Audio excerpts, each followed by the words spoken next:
نحمده ونصلي على رسوله الكريم اما بعد اعوذ باللہ من الشیطان الرجیم بسم اللہ الرحمن الرحیم وَلِكُلِّ أُمَّةٍ جَعَلْنَا مَنْسَكًا لِيَذْكُرُوا اسْمَ اللَّهِ فِي أَيَّامٍ مَّعْلُومَاتٍ عَلَىٰ مَا رَزَقَهُم مِّن بَهِيمَةِ الْأَنْعَامِ فَإِلَٰهُكُمْ إِلَٰهٌ وَاحِدٌ فَلَهُ أَسْلِمُوا وَبَشِّرِ الْمُخْبِتِينَ۔ خواتین و حضرات، اب جیسا کہ یہ ایام حج چل رہے ہیں، حج کے موقع چل رہے ہیں، اور حج کے موقع کے اندر یہ ایک سنت جاری کی گئی ہے، قربانی کی سنت، اور یہ قربانی کی وہ سنت ہے کہ جس کو حضرت نبی اکرم علیہ الصلوۃ والسلام نے اخیر تک آنے والے ہر ایک انسان کے لیے مشروع کی ہے، جس کو قربانی کہا جاتا ہے۔ حاصل کلام بات یہ ہے کہ قربانی کا کانسیپٹ یا قربانی کی وجہ اسلام میں کیا ہے اور اسلام اس کو کس نظریے سے دیکھتا ہے۔ چونکہ بعض لوگوں کو اس پر اعتراض ہے اس کو لے کر کے کہ اس کے اندر گویا کہ ایک معصوم جانور کی بغیر وجہ اس کی جان لی جاتی ہے، یہ اعتراضات ہوتے ہیں۔ تو اس کو سمجھنے کی ضرورت ہے کہ اسلام کے اندر قربانی کا کیا مسئلہ ہے۔ سب سے پہلے سمجھنے کی بات یہ ہے کہ انسان جب سے دنیا کے اندر آیا ہے تو دنیا میں آنے کے بعد میں اس کے تعلق جن لوگوں سے یہ متعلق ہوتا ہے، جن سے اس کے تعلقات ہوتے ہیں، میل جول ہوتے ہیں، رابطے اور ضابطے ہوتے ہیں، وہ دو ہی ذات ہیں۔ رابطے اور ضابطے کی دو ہی اس کے پاس میں ذاتیں ہیں۔ ایک ذات تو انسان کے ساتھ میں خود انسان کی ہے۔ انسان کے ساتھ میں انسان کی ذات کا مطلب یہ ہے کہ انسان دنیا کے اندر ہے، اس کے اندر اس کے متعلقین یا تو اس کا کوئی بھائی ہوگا یا اس کی بہن ہوگی، اس کے ماں باپ ہوں گے، اس کے والدین ہوں گے، اعزا اقربا ہوں گے، یہ اس کے متعلقین ہیں، ان کے ساتھ میں یہ مل کر کے رہتا ہے۔ کہیں پر یہ باپ ہے، کہیں پر بیٹا ہے، کہیں پر بھائی ہے، یا کہیں پر شوہر ہے، کچھ نہ کچھ یہ انسانوں سے جب ملتا ہے تو اس نسبت سے یہ ملا ہوا ہے، ایک دوسرے سے اس کا تعلق ہے یہ۔ اور اسی طریقے سے دوسرا تعلق انسان کا جو ہے وہ اس کے خالق سے ہے، خالق یعنی جس نے اس کو پیدا کیا ہے۔ ہر انسان اپنے خالق کے لیے جیتا ہے، خالق کے لیے مرتا ہے، اور خالق کا نظریہ اس کے ذہن کے اندر ہے۔ دنیا کے اندر جتنے بھی مذہب ہیں اور جتنے بھی دھرم ہیں، ان سارے مذہبوں کے اندر یہ بات تو کامن ہے اور یہ بات سب کے اندر ہے کہ اس کا کوئی پالنے والا ہے، اس کا کوئی مالک اور خالق ہے، یہ تو سب کے اندر ہے۔ البتہ بعض ایسے بھی شعبے ہیں اور بعض ایسے بھی لوگ ہیں جن کے یہاں پر خالق کا کوئی کانسیپٹ نہیں ہے، خالق کا کوئی ان کے یہاں پر نظریہ نہیں ہے، وہ اس کے قائل ہیں کہ کوئی خدا نہیں ہے۔ خیر، یہ بات کا موضوع الگ ہے۔ فی الحال سمجھنا یہ ہے کہ قربانی کا کیا مسئلہ ہے۔ تو دیکھیے، بات سمجھنے کی یہ ہے کہ انسان کے اندر تین چیزیں ہیں جس کا انسان مجموعہ ہے۔ تین چیزیں ہر ایک انسان کے اندر ودیعت کی گئی ہیں، یہ اس کا مجموعہ ہے، اس کے بغیر یہ خالی نہیں رہ سکتا ہے۔ پہلی چیز یہ ہے کہ انسان کے اندر کچھ جذبات ہیں اور احساسات ہیں، اور تیسرے تصورات ہیں۔ تصورات کا مطلب یہ ہے کہ انسان کچھ سوچتا ہے، وہ جس سے متعلق ہے، دو ذاتوں سے متعلق ہوتا ہے، ایک انسان سے اور دوسرا خالق سے۔ تو انسان سے جب یہ متعلق ہوتا ہے، مثلا شوہر ہے تو وہ بیوی کے لیے فکر مند ہوتا ہے، اس کے خرچے کو لے کر کے، اس کی ضروریات کو لے کر کے، اس کے اوپر اگر کوئی پریشانی آتی ہے تو اس پریشانی کے لے کر کے فکر مند ہوتا ہے۔ بچوں کو لے کر کے فکر مند ہوتا ہے کہ بچوں کے اوپر کوئی پریشانی، کوئی بیماری نہ ہو۔ یہ تصور اس کے ذہن میں چلتے رہتے ہیں، یعنی یہ تصور، خیالات اس کے ذہن میں چلتے رہتے ہیں کہ بھئی میری اولاد کو، میرے بچوں کو یا میرے والدین کو، جس کا جتنا دائرہ وسیع ہوتا ہے، وہ یہ سوچتا رہتا ہے کہ بھئی میرے متعلقین جو ہیں ان کو کوئی پریشانی اور تکلیف نہ ہو۔ یہ تصور اس کے ذہن میں چلتے رہتے ہیں، اور جب یہ تصور ذہن میں چلتے ہیں تو اس کی وجہ سے وہ فکر مند ہوتا ہے کہ بھئی ان کی جو ہے ضروریات کا انتظام کیا جائے، ان کی پریشانیوں کو دور کیا جائے، تو اس کے لیے وہ جذباتی ہوتا ہے۔ جذباتی سے اعتبار سے ہوتا ہے کہ ان کی ضروریات کو پورا کرنے میں وہ ہر چیز کی قید سے آزاد ہونا چاہتا ہے، وہ ہر چیز کی قید سے آزاد ہونا چاہتا ہے، وہ جذبات کا مجموعہ ہے۔ وہ حرام اور حلال کی فکر نہیں کرتا ہے، اپنی اولادوں کو پالنے کے لیے، اپنے بچوں کی بیماریوں کو لے کر کے وہ پریشان ہو جاتا ہے، اتنا جذباتی ہو جاتا ہے وہ۔ اور تیسری بات یہ ہے کہ جب اس کو جو اس کے متعلقین ہیں، جب ان کو کوئی پریشانی پہنچتی ہے یا تکلیف پہنچتی ہے تو اس کے بعد میں وہ اس کو محسوس کرتا ہے۔ اگر ان کو کوئی آسانی پہنچتی ہے تو وہ محسوس کرتا ہے کہ بھئی میری اولاد جو ہے آرام سے ہے، وہ سکون حاصل کرتا ہے۔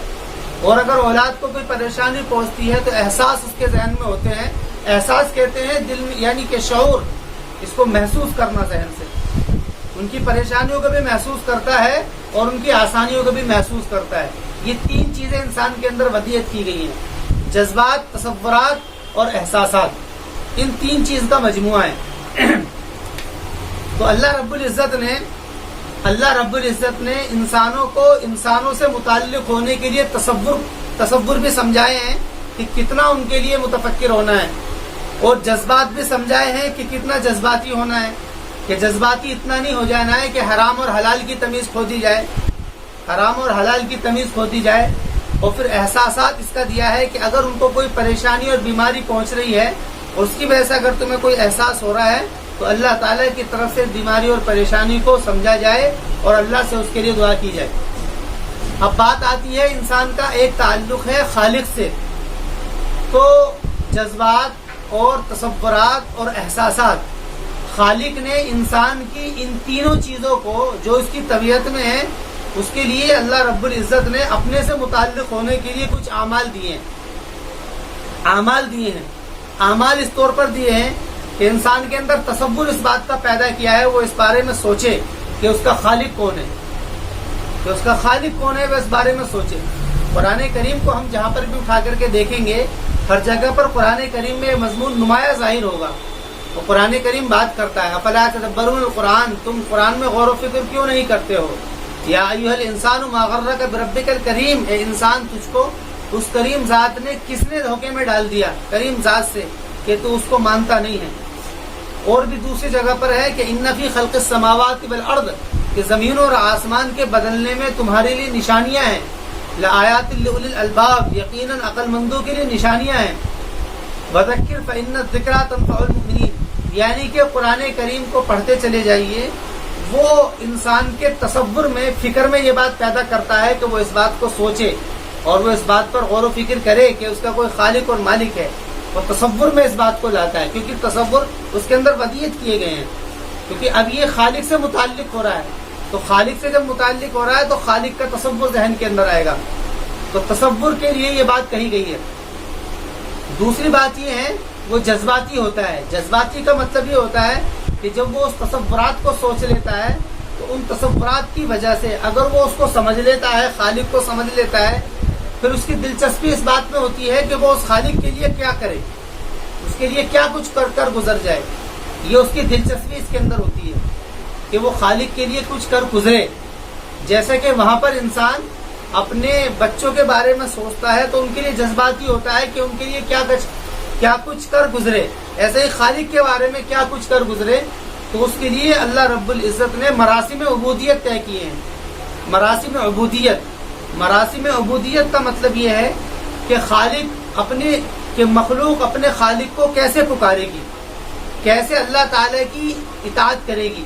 تو جذبات کے اندر تین چیزیں ہیں جو اللہ رب العزت نے دی ہیں، ایک تو عبادت ہے، پرستش، اور دوسرے اطاعت ہے، اور تیسرے نذرانہ ہے۔ یہ گویا کہ جذبات کا اظہار ہے۔ اللہ رب العزت کو انسان نے مان لیا ہے، خالق کو مان لیا ہے، تو اس کو ماننے کی وجہ سے وہ یہ چاہتا ہے کہ میں اس کی پرستش کروں، جذبات میں آتا ہے کہ میں اس کی پرستش کروں، عبادت کروں۔ تو اس کے لیے اللہ رب العزت نے نماز کی اہم عبادت دی ہے۔ نماز کی ایک اہم عبادت دی ہے۔ نماز جو ہے پرستش ہے، عبادت ہے اللہ تعالیٰ کی، کہ نماز کے ذریعے سے بندہ اللہ تعالیٰ کی عبادت کرتا ہے، پرستش کرتا ہے۔ اور روزہ اور روزہ اور زکوٰۃ جو ہے وہ اطاعت ہے. اطاعت کہتے ہیں ماننے کو، یعنی کہ وہ اس رب کا مطیع ہو گیا ہے، فرما بردار ہو گیا ہے. اور فرما بردار اتنا ہو گیا ہے کہ وہ گویا کہ اپنے لیے بھوکا پیاسا رہنا بھی گوارا کر رہا ہے. تو اس کے لیے رمضان کی عبادت اسی لیے دی گئی ہے. اور تیسرا ہے نذرانہ. نذرانہ کا مطلب یہ ہوتا ہے کہ اپنی جان کو اس خالق اور مالک کے لیے بالکل قربان کر دیا جائے. یہ گویا کہ آخری درجے کا، یہ گویا کہ جذبات کا آخری درجے میں اظہار ہے. جذبات کا آخری درجے میں اظہار ہے. جذبات کا آخری درجے میں اظہار ہے. جان کا نذرانہ. تو جان کے نذرانے کے لیے اللہ رب العزت نے وہ واقعہ جو حضرت ابراہیم علیہ السلام اور اسماعیل علیہ السلام کا ذکر کیا ہے قرآن کریم میں، وہ جان کے نذرانے کا واقعہ ہے جو قرآن کریم میں ذکر کیا گیا ہے. جان کے نذرانے کا واقعہ کیا ذکر کیا گیا ہے قرآن میں؟ اس کو ذکر کیا گیا ہے وَفَدَيْنَاهُ بِذِبْحٍ عَظِيمٍ. اور قرآن کریم نے اس کا اعتراف بھی کیا ہے کہ إِنَّ هَذَا لَهُوَ الْبَلَاءُ الْمُبِينُ. کہ ابراہیم علیہ السلام سے جب اللہ رب العزت نے خواب کے اندر یہ بات دکھلائی کہ تم ایسی چیز کو قربان کرو کہ جس کو سب سے زیادہ پسند کرتے ہو، یعنی کہ اس جذبات کے اظہار میں آخری درجے میں اپنے جذبات کا اظہار کرو. اور آخری درجے میں جذبات کا اظہار یہ ہے کہ جو محبوب چیز ہے اس کو قربان کرو اللہ کے لیے. تو ابراہیم علیہ السلام نے جب یہ خواب دیکھا تو اس خواب کے پورا کرنے کے لیے انہوں نے 100 اونٹ کو ایک مرتبہ میں ذبح کر دیا. اگلے دن پھر خواب نظر آیا، پھر دوسرے دن پھر 100 اونٹ ذبح کیے، پھر تیسرے دن پھر خواب دیکھا، پھر تیسرے دن پھر 100 اونٹ ذبح کرے. لیکن برابر خواب دیکھ رہے ہیں لیکن خواب نہیں بند ہو رہا ہے، کیونکہ حکم یہ تھا کہ جو محبوب چیز ہے اس کو قربان کرو. جو محبوب چیز ہے اس کو قربان کرو. اور ابراہیم علیہ السلام کی نظروں میں حضرت اپنی جان سے زیادہ ان کے بیٹے حضرت اسماعیل علیہ السلام محبوب تھے. پھر انہوں نے خواب میں دیکھا، گویا کہ یہی خواب میں دیکھا کہ ابراہیم اپنے بیٹے اسماعیل کو ذبح کر رہے ہیں. تو انہوں نے یہ بات سوچی تو بات سمجھ میں آ گئی کہ اللہ رب العزت محبوب چیز کی قربانی مانگ رہے ہیں اور محبوب میری نظروں میں سب سے زیادہ میرا بیٹا ہے. تو ابراہیم علیہ السلام نے اسماعیل علیہ السلام کی قربانی کی. یہ سارا کا سارا واقعہ روایات کے اندر ملتا ہے اور بڑی تفصیل سے ملتا ہے. یہاں پر تفصیل مقصد نہیں ہے بلکہ یہ واقعے کو ذہن میں لانا مقصد ہے. تو ابراہیم علیہ السلام نے جب وہ قربانی کی تو چونکہ اصل قربانی کا جو امتحان تھا وہ پورا ہو چکا تھا.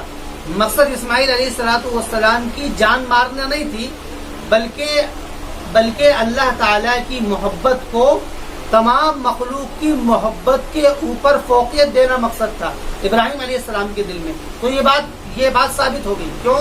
کیونکہ ابراہیم علیہ السلام نے اسماعیل علیہ السلام کو قربان کرنے کے لیے چھری اور وغیرہ وہ سارے معاملہ ہوئے ہیں. اس لیے قرآن میں اس کے لیے کہا ان ھذا لہو البلاء المبین. ابراہیم علیہ السلام کی یہ بڑی قربانی تھی جو کہ انہوں نے دی ہے اور یہ بڑی آزمائش تھی. تو اب یہ سنت جاری کر دی گئی ہے تمام امت کے لیے. اس کو قرآن کریم اس طریقے سے کہتا ہے کہ یہ جو قربانی ہے یہ قربانی کو جاری کیا گیا ہے کہ اس کو تم قربان کرو. جو شروع میں آیت پڑھی تھی کہ اس کو تم قربان کرو. وبشر المخبتین، اور ان لوگوں کو خوشخبری دے دیجئے جو کہ مخبت کہتے ہیں یعنی اپنی حیثیت کو اللہ تعالیٰ کے سامنے بے حیثیت کر دینا. وبشر المخبتین لفظ ہے قرآن کریم میں کہ یہ قربانی ہے، اس قربانی کے کریے اور ان لوگوں کو جو اپنی حیثیت کو رب کے سامنے بے حیثیت کر دیں ان کو خوشخبری دے دیجیے. گویا کہ اس سے مقصد ہی قربانی سے مقصد یہ ہے کہ ہر ایک انسان اپنی جان کو یا اپنی حیثیت کو خدا کے سامنے بے حیثیت کر دے. تو بے حیثیت کا مطلب یہ ہے کہ اگر جان کا مسئلہ بھی آئے تو جان دینے کے لیے تیار ہو جائے. تو بات یہ چل رہی تھی کہ انسان جو ہے اللہ تعالیٰ کے سامنے اپنے جذبات کا اظہار کرے. اس کے لیے 3 طریقے اتارے ہیں. نمبر 1 عبادت کا، اس کے لیے نماز کو خاص کیا گیا ہے. نمبر 2 اطاعت کا، اس کے لیے روزہ ہے. اور نمبر 3 نذرانے کا، اس کے لیے حج ہے. اچھا، قربانی چونکہ حج کا ہی ایک عمل ہے تو یہ بات سمجھ لیں کہ قربانی کی عبادت جو ہے وہ حج کے ساتھ میں شامل ہے. قربانی کی مستقل الگ سے کوئی عبادت نہیں ہے کہ جس کو الگ سے حیثیت کوئی ہو، بلکہ قربانی کی جگہ بھی طے ہے، قربانی کے وقت بھی طے ہے. اس لیے آپ دیکھیں گے اگر کوئی ان دنوں میں، حج کے دنوں میں، یعنی کہ 10، 11 اور 12 تاریخ جو ہے جس کو ایام النحر کہتے ہیں، اگر ان دنوں کے اندر یہ قربانی نہ کر سکا تو سارے علماء اس بات کے قائل ہیں کہ پھر قربانی نہیں کی جائے گی، بلکہ وہ اپنی طرف سے اتنی رقم صدقہ وغیرہ کر دے گا۔ ان دنوں کے اندر ہی قربانی کی جائے گی، ایک بات تو یہ ہے۔ دوسری بات یہ ہے کہ قربانی کا جو وقت ہے وہ بھی طے ہے، یہ دن، اور قربانی کی جگہ بھی طے ہے، اور وہ کیا ہے؟ مینا کا میدان، وہ حاجیوں کے لیے ہے، اور وہ مینا کا میدان ہے۔ قربانی کی جگہ ہی وہی ہے، قربانی کی جگہ ہی وہی ہے۔ اب چونکہ رسول اکرم علیہ الصلوۃ والسلام نے، بعض صحابہ نے رسول اکرم علیہ السلام سے اجازت چاہی، تو آپ علیہ الصلوۃ والسلام نے ان لوگوں کے لیے کہ جو لوگ حج پر نہیں جا سکتے ہیں، ان کے لیے اس بات کو کہ وہ بھی جان کا نذرانہ دیں، اس کی تمثیل کے طور پر، چونکہ قربانی کی عبادت ہے تو اس کی تمثیل کے طور پر ان لوگوں کے لیے سنت جاری کر دی گئی ہے کہ جو لوگ وہاں پر حج پہ نہیں جا سکتے ہیں، جہاں حج پر نہیں پہنچ سکتے، یعنی مکہ جو لوگ نہیں پہنچ سکتے ہیں، ان کے لیے بھی گویا کہ رسول اکرم علیہ الصلوۃ والسلام نے اس عبادت کو عام کر دیا ہے، اور یہ بات کی اجازت دے دی ہے کہ ان دنوں کے اندر قربانی کرو۔ اور فرمایا رسول اکرم علیہ الصلوۃ والسلام نے، ان دنوں کے اندر سب سے محبوب عمل اللہ تعالیٰ کی نظروں میں وہ قربانی کا ہے۔ قربانی کے ساتھ میں ایک مسئلہ اور بھی ہے، وہ مسئلہ یہ ہے کہ ناخن اور بال کے کٹوانے کا۔ یہ ناخن اور بال کے کٹوانے کا بھی مسئلہ وہی ہے، یعنی کہ انسان اپنی جان تو نہیں دے سکتا ہے، لیکن ان چیزوں کو قربان کر سکتا ہے کہ جو چیزیں انسان کے بدن کا جز ہے۔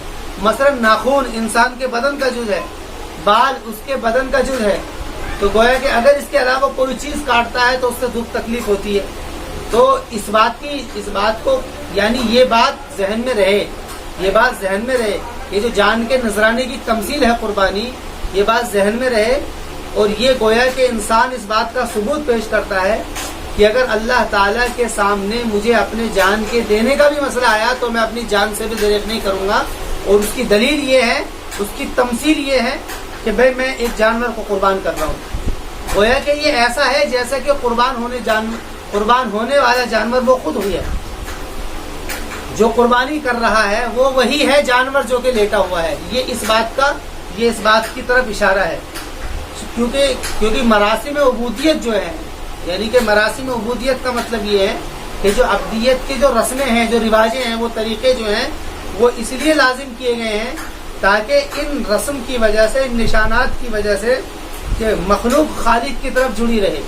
عبادت میں جب نماز پڑھ رہا ہے تو کسی کے سامنے جھک رہا ہے، کسی کے سامنے سجدہ کر رہا ہے، تو یہ بات ذہن میں تازہ رہے کہ ہاں کہ وہ کوئی خالق اور مالک ہے جس کے لیے میں جھک رہا ہوں۔ بھوکا رہ رہا ہے یہ تاکہ بات ذہن میں رہے کہ میں کسی کا فرما بردار بندہ ہوں۔ اور جب حج کر رہا ہے، آپ اگر حج کو دیکھو گے تو حج کے اندر گویا کہ دیوانگی کا اظہار ہے کہ وہاں پر سلے ہوئے کپڑے نہیں پہن سکتے ہیں، وہاں پر شکار نہیں کر سکتے ہیں، وہاں پر بہت ساری وہ پابند، نہا دھو نہیں سکتے ہیں۔ گویا کہ ایک عاشق ہے جو کہ اپنے معشوق کے لیے رات دن پھر رہا ہے، گویا کہ اس کا ایک معشوق اس جگہ پر ہے کہ جہاں پر وہ خانہ کعبے کے جو 7 چکر لگ رہے ہیں، گویا کہ یہ اس عاشقی کا اظہار ہے۔ اور حج کے اندر جو انتہا ہے جان کے نذرانے کی، وہ قربانی ہے۔ تو میں نے عرض کیا ہے کہ قربانی جو ہے وہ حج کا ہی موقع ہے، لیکن جن لوگوں کے اندر طاقت نہیں ہے ان کے لیے رسول اکرم علیہ السلام نے سنت جاری کر دی ہے کہ وہ گھروں کے اندر قربانی کر لیں۔ تو قربانی کا مسئلہ یہ جان کا نذرانہ ہے، اور اس کو لازم کیا گیا ہے۔ اس کے اندر جو ہے علماء کے اندر اختلاف بھی ہیں اس کو لے کر کے۔ ائمہ ثلاثہ اس کے قائل ہیں کہ یہ سنت ہے، اور احناف اس کے قائل ہیں کہ بھئی یہ جو ہے سنت تو نہیں ہے، سنت سے بڑھ کر ہے۔ ایک قول میں سنت مؤکدہ ملتا ہے، اور اکثر روایت یہ ہے کہ واجب ہے، یعنی کہ جس کے پاس بھی اتنی رقم ہو کہ جس کے پاس میں تقریباً نصاب کی برابر، یعنی 52.5 تولے چاندی کے بقدر جس کے پاس میں مال ہو، چاہے وہ ضرورت سے زائد ہو یا ضرورت کے اندر ہو، اس کے اندر ضرورت کی کوئی قید نہیں ہے، اس کے لیے لازم ہے کہ وہ جو ہے قربانی کرے۔ تو یہ قربانی کا مسئلہ ہے۔ اور اس کے بعد میں جو تیسری بات تھی، جو احساسات ہیں، اور احساسات اس بات کا ہے تاکہ اگر اس سے قربانی چھوٹ جاتی ہے، جان کا نذرانہ چھوٹ گیا، یا عبادت چھوٹ گئی، یا پھر اطاعت کی شکل میں روزہ چھوٹ گیا، تو اس کا وہ احساس کرے۔ اور اگر اس نے کر لیا ہے تو اس کے لیے پھر یہ اپنے اندر اس بات کو محسوس کرے کہ میں نے اپنے رب کے سامنے اپنے آپ کو قربان کر دیا ہے، میں نے اپنے رب کے سامنے اس کو قربان کر دیا ہے. جیسا کہ ابراہیم علیہ السلام کے بارے میں ہے، وَإِذِ ابْتَلَىٰ إِبْرَاهِيمَ رَبُّهُ بِكَلِمَاتٍ فَأَتَمَّهُنَّ قَالَ إِنِّي جَاعِلُكَ لِلنَّاسِ إِمَامًا قَالَ وَمِن ذُرِّيَّتِي قَالَ لَا يَنَالُ عَهْدِ الظَّالِمِينَ. تو ابراہیم علیہ السلام نے جب وہ ساری امتحانوں کے اندر وہ پار ہو گئے، وہ سارے مراسم عبودیت جو ان سے چاہے گئے تھے وہ انہوں نے کر گزرے، تو اللہ رب العزت کی طرف سے امتحان یہ اعلان ہوا، انی جاعلک للناس اماما، کہ اب میں تجھ کو لوگوں کے لیے امام بناؤں گا. یعنی اب تیری یہ حیثیت ہوگی کہ تو لوگوں کے اندر امام ہوگا، اور ان کے اندر تیری حیثیت یہ ہوگی کہ تو ان کا امام ہو کر کے ان کے اصلاح و فلاح کا کام کرے گا. تو فوراً ان کے اندر یہ احساس پیدا ہوا کہ میری اولاد کا کیا ہوگا، چونکہ ایک اعلان ہو چکا ہے، اور اعلان ہونے کے بعد میں دل میں خوشی ہوتی ہے. اگر کام اچھا کیا ہے تو دل میں خوشی کا احساس ہوگا، اور اگر کام غلط کیا ہے تو دل میں غمی کا احساس ہوگا. تو جب یہ احساس پیدا ہوا تو فوراً انہوں نے کہا قال ومن ذریتی، کہ یار میری ذریت کا کیا ہوگا، یعنی میری ذریت کو بھی یہ انعام ملنا چاہیے. تو پھر اللہ رب العزت نے وہ ضابطہ ذکر کیا، لا ینال عہد الظالمین، کہ میرا وعدہ صرف ان لوگوں کے حق میں ہے جو لوگ ابرار ہیں، یعنی کہ وعدے کو پورا کرنے والے ہیں، اور جو لوگ ظالم ہیں، وعدے کو کمی کرنے والے ہیں، ان کے لیے میرا کوئی وعدہ نہیں ہے. تو بہرحال یہ قربانی کے متعلق کچھ باتیں تھیں. تو یہ امید ہے کہ یہ جتنا بھی اس کے اندر مضمون تھا یہ سارا کا سارا ذہن کے اندر آ گیا ہے. تو قربانی یہ اسی لیے ہے، جان کا نذرانہ ہے، اسی لیے بال اور ناخن کاٹنا یہ گویا کہ اسی بات کا اظہار ہے کہ میں اپنے بال اور ناخن کو کاٹ کر کے اس بات کا ثبوت پیش کر رہا ہوں کہ میں اللہ رب العزت کے سامنے کہ اگر میرے سے اور بھی کچھ مانگا جائے گا تو میں اس کو بھی قربان کر دوں گا. کیونکہ اس امت کی تاسیس اور بنیاد اسی بات پر ڈلی ہے بلکہ وہ رب کے سامنے اپنے آپ کو جھکا دے. اس لیے اس میں لفظ ہے وبشر المخبتین، تو ان لوگوں کو خوشخبری سنا دیجئے جو کہ اپنی حیثیت کو رب کے سامنے بے حیثیت کر دیں. تو اصل انسان کا فلسفہ یہی ہے، عبادت کا فلسفہ یہی ہے کہ انسان اپنی حیثیت کو بے حیثیت کر دے.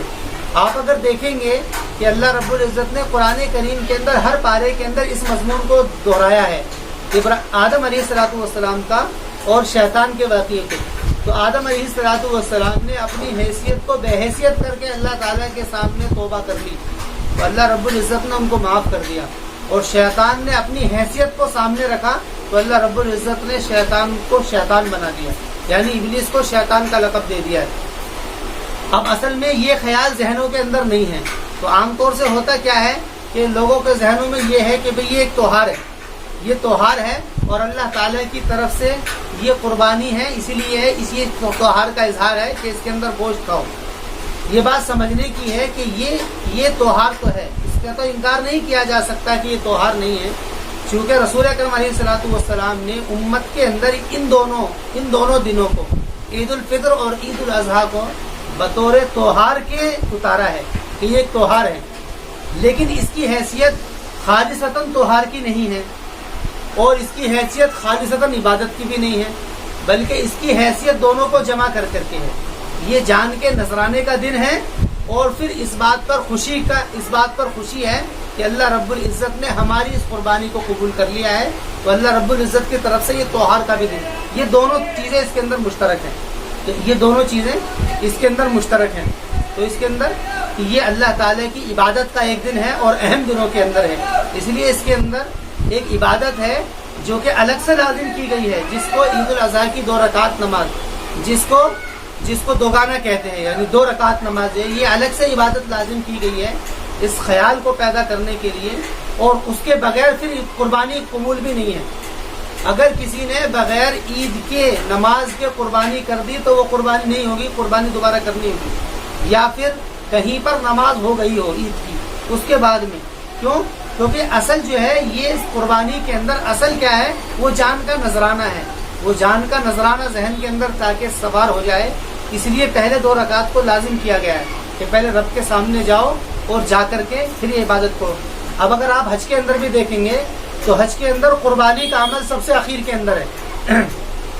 جب وہ عرفات کے اندر بھی ٹھہر گیا، مزدلفہ کے اندر بھی گزر گیا اور اس نے سارے کام کر دیے ہیں، اس کے بعد میں پھر وہ ایام النہر میں پھر وہ آخری دن وہ قربانی کرتا ہے. یعنی وہ جب سارے کام ہو چکے ہیں, وہ گویا کہ مزدلفے کا جانا, مینا میں جانا اور عرفات کے اندر ٹھہرنا, وہ سارے کام ہو گئے ہیں, وہ دیوانگی کا اظہار ہو گیا ہے, تو پھر آخر کے اندر یعنی کہ اس بات کو بالکل ثابت کر دیا ہے کہ اب میری حیثیت کچھ نہیں ہے.